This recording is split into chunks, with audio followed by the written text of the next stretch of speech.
Morning again, everyone. You'll notice that when Len was talking, it was pouring down, and then the Prime Minister arrives and it just absolutely stops dead. Yeah. So I'd like to introduce the Prime Minister, the Minister of Tourism, who is very popular in tourism circles this week, to talk to us, and then we'll have a shortish Q&A session once the Prime Minister has finished speaking. So, Prime Minister, the floor is yours. That's right. Martin, thanks very much. Firstly, can I just welcome everyone here to the Cloud? Some of you will be from overseas, so I don't know how many of you have been here before, but this was the venue we hosted the Rugby World Cup at in 2011. So it was a great venue to have all sorts of things, and just a kind of a wonderful place to make sure that people come and see the best of what's on display. So, I mean, Trends obviously is the big event from a tourism calendar perspective, and it's a great opportunity for us to bring buyers and those in the tourism sector from all over the world to one place at one time to get a sense of what's happening in New Zealand. Tourism, as you probably know, is it's a big part of the New Zealand economy. So that's why we care a lot about it. As Prime Minister, it's normal for the Prime Minister in New Zealand to have another portfolio outside of kind of just being the Prime Minister. And I'm the first one that's ever taken tourism, but I really took it as a reflection of the fact that I think it's critical to New Zealand. And we're starting to see some very good results. I think, as you know, on Monday this week, it showed arrivals were up 13% on March last year. So basically, this year's been very strong. February's been stronger than February earlier. March has been the same. That's not to say that there aren't challenges, but there are lots and lots of opportunities for us. And I'll sort of get into kind of where we're going in terms of spending money. But the big focus of attention, I think, for New Zealand is to try and make sure that we branch out into new markets and attract more visitors from new markets while we increase the penetration in our existing markets. Secondly, to make sure that we are not overly dependent on one market. So roughly about half of all tourists that come to New Zealand come from Australia. And that's always probably going to be the case. It'll be a very big part of the tourism offering in New Zealand, simply because of geographic location. Australians come for very short periods of time sometimes, or they'll come to ski for a week or whatever it might be, but they may equally come over for anything from a business meeting right through to an opportunity to go and do things. Traditionally, we've had great support out of countries like the United Kingdom because people come to visit family. So if you look at migration patterns in New Zealand, which drives some of the tourist activity, we are growing as a population. So if you go back to early 1990s, we had 3.5 million people in New Zealand. Today we have 4.5 million. The United Kingdom's still the biggest single source of those tourists, or those migrants, should I say, but number 2 now is China, and number 3 is India. So the big population. Interesting enough, we're about to put out a report which is looking at economic activity around New Zealand. It has every region, you'll be pleased to know, Len, from sort of Auckland right through. So one of the things it shows is the average household income here in Auckland's just under $90,000. The other kind of slightly interesting, which is about at the high, as you'd expect, but the other thing that's quite interesting is it shows that no other city in the world has more foreign-born nationals living in it other than Vancouver.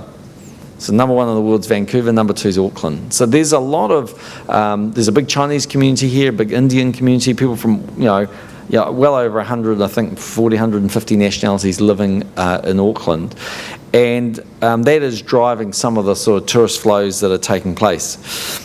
The other thing is that we're trying to make sure that we have a unique offering. So we understand we're in a competitive world. Everybody's after tourists and everyone wants them to go to their country. So part of what we've been trying to do is spend more money in attracting those tourists. So that's about how we reach penetration with them. But partly it's making sure we have infrastructure that will encourage them to come at times that's off-peak. So, you're always going to get a lot of tourists turn up to New Zealand in January and February because people have Christmas holidays and the weather's nice and, there's a lot of great things to go and see and do. The challenge is, can we get them to come in April and August and those sorts of things? So we've been building quite a lot of infrastructure to try and support that, and the Cycleway is a good example of that. It's pretty near completion. 12 of the trails have been opened. There's 18 in total, and the other 6 are not too far away. We're also looking at building convention centres. We're getting much closer to a convention centre being launched here in Auckland, or a significant international convention centre. We have one, but not one the size we want. Christchurch, as part of its rebuild, is going to have a major convention centre, and Queenstown's likely to have one as well. So it'll be part of an international offering of sort of 3 convention centres that we're working on. One of the challenges we've had to deal with is the rebuild of Christchurch. So just as a bit of a recap there, Christchurch is our second largest city. It's about 400,000 people live there relative to the 1.5 million in Auckland. The earthquake had a very significant impact. So roughly half of all of the hotel beds in Christchurch were knocked out, and it had quite an impact on the tourist attractions there. That is starting to recover quite rapidly. So I was there last week, for instance, opening the gondolas that go up the hill. That tourist offering is back fully serviceable. The trams, for instance, and punting on the River Avon, all of those things are starting to come back. We're in the process of opening a number of hotels there, and the city is now definitely workable. It's definitely open for tourists, and there's an increasing number of tourists going there. The aftershocks have largely sort of settled down, and the rebuild is sort of full steam ahead. So there's a lot of activity kind of happening there. The other thing that we've been promoting pretty hard, obviously, has been around the Hobbits. So we see this kind of making of these big blockbuster premiere movies as a really good way to promote New Zealand, and I'm sure Kevin Bowler and Martin Snedden at some point of talking to you have sort of given some indication of the kinds of people that are coming to New Zealand directly because of the Hobbit movies, and directly because of their interest in going to see either where they were made, or the scenery on display has whet their appetite for what's available in New Zealand. So just in terms of just overall numbers, if you don't have them, tourism employs about 6% of the New Zealand total workforce. It generates $9.6 billion of revenue. It's touch over 15% of our export earnings, and it's 3.3% of total GDP in New Zealand. So pretty significant. On Sunday, I announced that the government was going to spend an additional $158 million on tourism promotion over the next 4 years. So we're going to spend in that time about $370 million. So you can get a sense of the magnitude of increases, nearly 50% more, so it's a lot. And it's going to give us lots of options. It's broadly being broken down to a number of buckets, which fundamentally, for the most part, Tourism New Zealand will be in control of, not in totality, but in part. So for a start off, firstly, we're looking at spending $44.5 million of the 158 in new markets or emerging growth markets like India and Latin America. So I was in Latin America a number of weeks ago. We met with the tourist community there, or the tourist travel agents there. It's quite clear there's a lot of tourists from Latin America that want to come. So part of it is the promotion of New Zealand, and we're constantly working on building the air links between basically Latin America and New Zealand. We're going to spend about $24.5 million extra in our traditional markets, so the UK, Australia, those kinds of markets, Europe, obviously, the west coast of the United States, which is a big market for us. $34 million is going to go into conventions and conferences and all of those things. For what it's worth, those who come to New Zealand for business reasons and conventions spend more. So on average, they spend $318 a day, as opposed to the average tourist that spends $208 a day. So one of the issues in New Zealand has been that the number of tourists has been going up, but the average spend has been going down. And obviously, we want to try and ensure that we have the number of tourists going up, but the average spend going up. We're also going to spend $20 million on the luxury end. So what's true in New Zealand is we have an ultra high-end offering, which kind of matches the beauty of the scenery. So it doesn't really matter whether you're talking about, Hooker Lodge, which has been there for a long time, or Kauri Cliffs, or Kidnappers, or Blanket Bay. I mean, right across New Zealand, there's now a range from sort of Wharikaha, all over the show, of these very high-end luxury 5- and 6-star resorts, and they're catering to a special market, but they're spending a lot of money money in New Zealand. And the last thing we're going to do is spend sort of 28 million of the 158 million on a thing called the Tourism Growth Partnership, where we work alongside regions and businesses. Just want to talk about China for a moment. Very important market potentially from New Zealand's perspective. So we got about 200,000 tourists from China last year. They're in broad terms our second biggest market behind Australia. Growth rate's been running at about 35% a year on year. Obviously we were at the Boao Forum in Hainan Island, where the President was talking about how much he sees the increase in the number of trips being taken by Chinese over the next 5 years. So New Zealand's got real potential to do much better in that market. There's a lot of direct connectivity and there's a lot of appetite. So from the government's point of view, we're doing a few things. One, spending more money in that market. That's an obvious thing to do. The second thing is we have to make it as convenient as possible for Chinese travellers to come to New Zealand. So we have entered particular arrangements with China Southern, who fly Guangzhou, Auckland every day, and with Air New Zealand, who are flying Shanghai, Auckland every day. So that means for their gold and sort of silver frequent card holders, they'll have a streamlined, speeded up process of being able to come to New Zealand. Second thing is that we've announced multi-entry visas. So if you come for a business trip to New Zealand, you can get a 3-year multi-entry visa, and for a holiday you can get a 2-year multi-entry visa. So we're speeding up that. We're spending more money on our migration services on the ground. So if you're getting a visa, it's getting processed hopefully under 5 days. It's costing you a bit less, and it's been translated to Mandarin. So we see big opportunities in that market to really do well. In terms of this thing called the Premier Kiwi Partnership, that's where we're kind of working alongside a whole lot of different entities to basically try and build that sort of unique offering with, again, tends to be high-end travellers. We're obviously got approved destination status from China, so that gives us a huge opportunity, and those specialist partner travel sellers are trying to sell into that sort of high-end market for us under that. Mentioned just briefly the cycle trails, they're progressing really well. What's happening there is we have, if you haven't looked at it, a number of online offerings, so people can come and have a look at what the trails look like. We've got an ambassador, which is Sarah Ulmer, who's previous Olympic gold medalist for New Zealand, and she's cycled a lot of the trails. There's little blogs up there, little videos you can look at. And what's absolutely happening is it's rejuvenating local communities, so you're seeing a lot of new businesses being established, from hiring bikes to accommodation to little museums, whatever it might be. I went on one myself in Queenstown the other day, and it was fantastic. I didn't fall off, and I had a great time. So they were two really good things. And you may have heard that, I think it was last week at the International Trails Symposium held in Arizona, New Zealand was recognised as, or New Zealand Cycle Trail as one of the best in the world. So we're starting to get international recognition.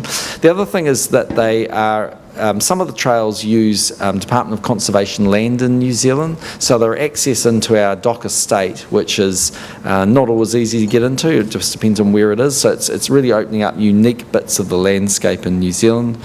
As I said, the Hobbit movie and Lord of the Rings is having a big impact on what we're seeing in terms of visitor arrivals.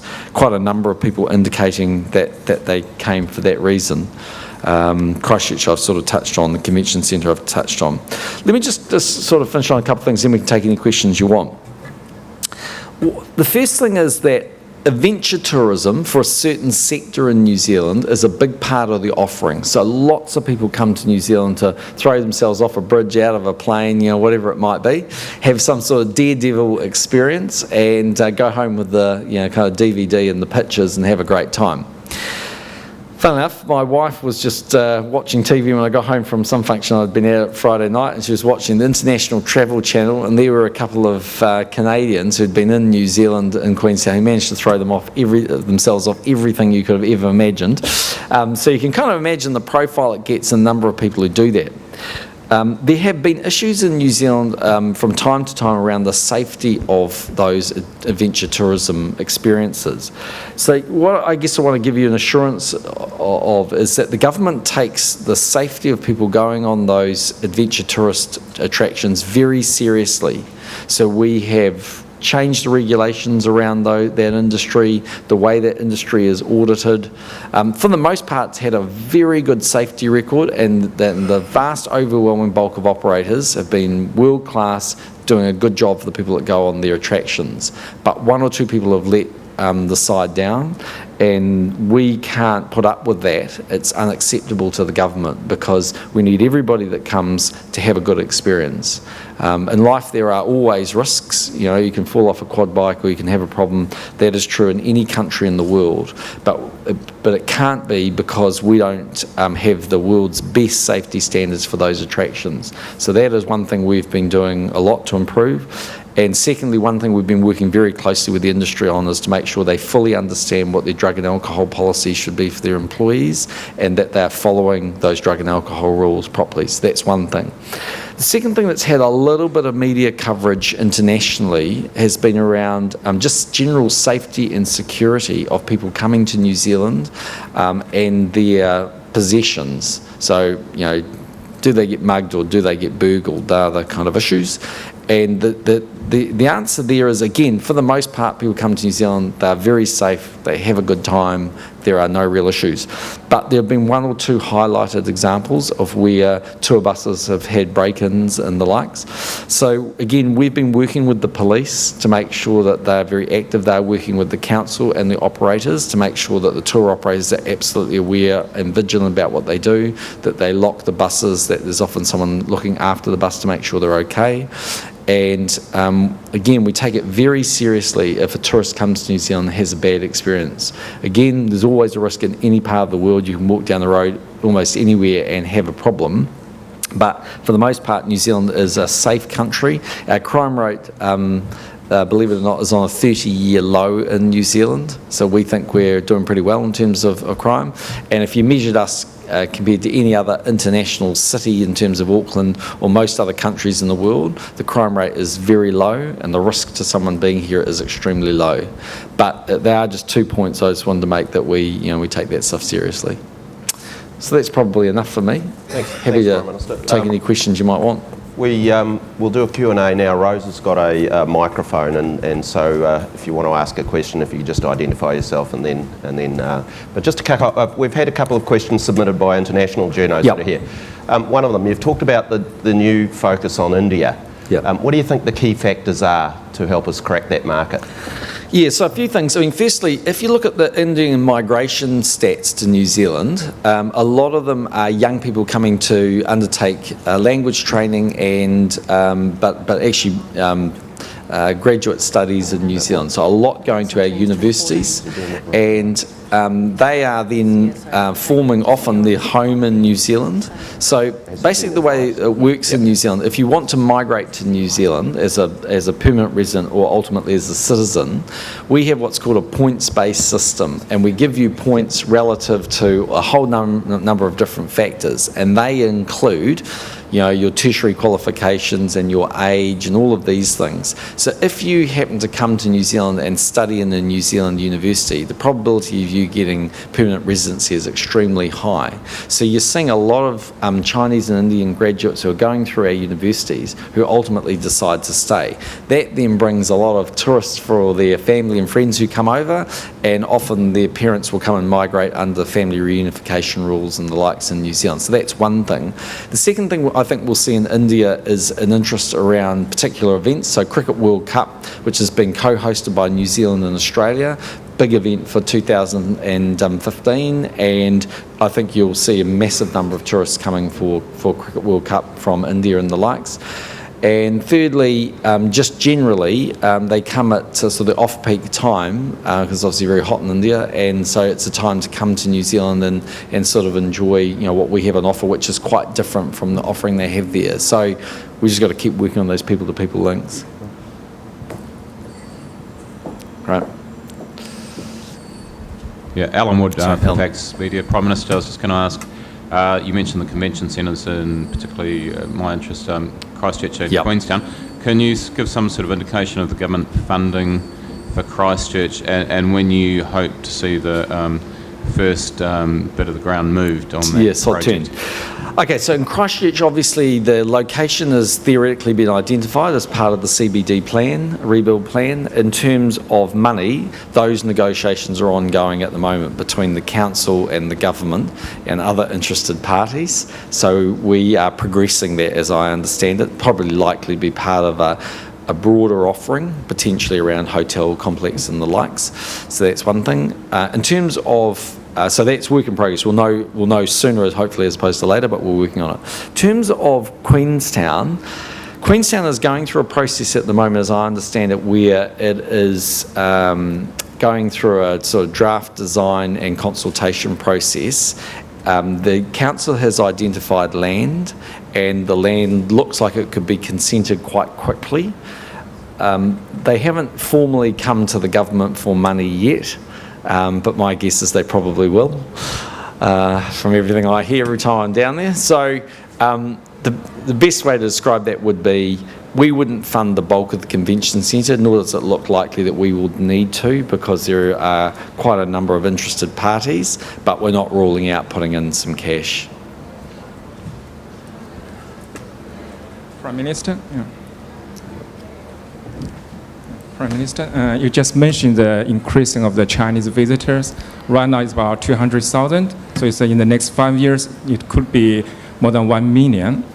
And I talked to some buyers from China, also local tourist operators. They're a bit concerned about the accommodation because, you know, the Chinese New Year is a holiday season. It coincides with the New Zealand summer high peak season. I think some Chinese buyers is even mentioned that maybe in the Spring Festival in the January or February, it's very small number in the South Island. The tourist groups, the tourists cannot find accommodation. Even they have to stay in the hotel lobby or in the coach for some package tours. Okay. So, I mean, if a large number of Chinese visitors come to New Zealand, how would New Zealand prepare to accommodate such an increasing number? Thank you. Yeah. So what's true is, if we're successful, and I'm convinced we will be, at increasing the number of tourists that come from overseas to New Zealand, and China's a big part of that push, we're going to need to build more infrastructure in New Zealand. And if you look at Auckland, there's plenty of capacity for us to build more hotels in Auckland. There's a number of sites that have been identified. I think there's a number of investors who are interested, some potentially from offshore as well, investing in that market. And I think it's a matter of really putting the two together. So you're right, I think, that over time we need to build more, but I'm very confident that's going to happen.